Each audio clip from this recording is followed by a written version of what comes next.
Hello everybody, it's Techno here, and today I'm going to show you every method of finding the Reaper Cloth in Pokemon Platinum in order of accessibility. The very first one you can get is located in Snowpoint City. So as soon as you get to the city with the 7th badge, make your way from the Pokemon Center towards the Lake Acuity Lakefront, which is just to the left of the city.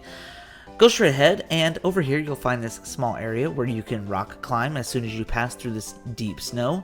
Go ahead and rock climb up the mountain, and you'll be able to find this Reaper Cloth here in the corner.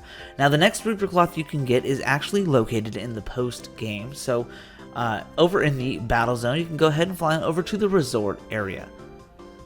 Once you're in the resort area, you can make your way north into Route 229. You'll know you're there when you see all the grass over here.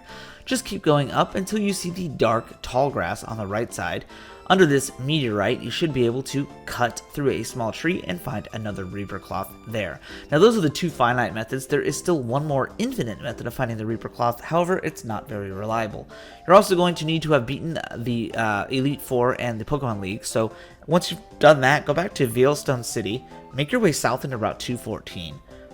We're going to follow these paths, kind of dodge through the fences all the way down until you find the Spring Path, which is a secret path in the trees over here that doesn't exist until you've beaten the game. So once you do that, you can make your way down through this like spring path over here, and it's going to take you to the Send-Off Spring.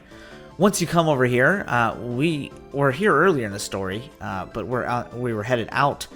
You can make your way up the mountain and then around this circle, then rock climb back down towards the center. In here, this is called Turnback Cave, and this is the home of Giratina in Diamond and Pearl, but in Platinum, it just serves as a teleporter to the Distortion World. As soon as you enter here, you'll notice that you can go in 4 different directions: north, east, south, and west. Going through any one of these directional doors doesn't really generate a specific room. In fact, it generates a random room. So when you go inside, it doesn't matter which direction you go, you might see a room that looks like this. This is a pillar in the center, and you can talk to it. There's going to be 2 numbers here. The top number represents which pillar this is, and the bottom number represents how many rooms it took me to get here. So the first pillar in my first room. Now we're going to continue into the next direction. It doesn't matter which direction you go because, once again, the rooms are randomly generated. If you go into a room and there is not a pillar in the center like this, that means you have failed. You are looking for the pillars. Go back in the door that you came from, and that will send you back to the main room no matter where you are. So again, we're going to leave the cave to reset the counter, go back inside the cave, and do it all over again. So we're just going to go through any random direction. I choose up, and once again, luckily for me, I was able to find the pillar room again, which is not common. Again, 1-1 because it's the first pillar in the first room. We're going to the next direction. Again, no pillar, so I failed, and I'm going to leave and return. This took me about 30 minutes to do on and off until I finally got the footage you're about to see here, which is nicely edited to where you can't really tell. But basically, as you can see here, I'm going in random direction. I like to choose up just because it's the closest one.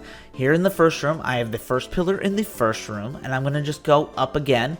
This will not guarantee work for you. You can see I'm in the next room. Pillar, it's the second pillar in the second room, which is a good thing. And again, I'm just going to choose up again because it's the easiest for me.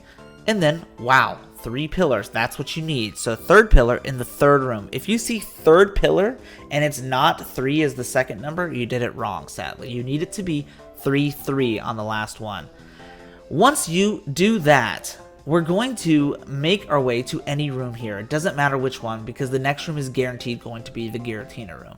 Once you enter the Giratina room like this, there will be an item in here. If you've done it in less than 3 turns like I did in this video, it will be a Reaper Cloth. If it's not, then that means you did it in more than 3 turns. That is the last and final way of finding the Reaper Cloth. It's not reliable, like I said. It's very time consuming. It took me about 30 minutes, but it's infinitely repeatable. So that's every method of finding the Reaper Cloth in Pokemon Platinum. I hope you enjoyed, and Techno's out.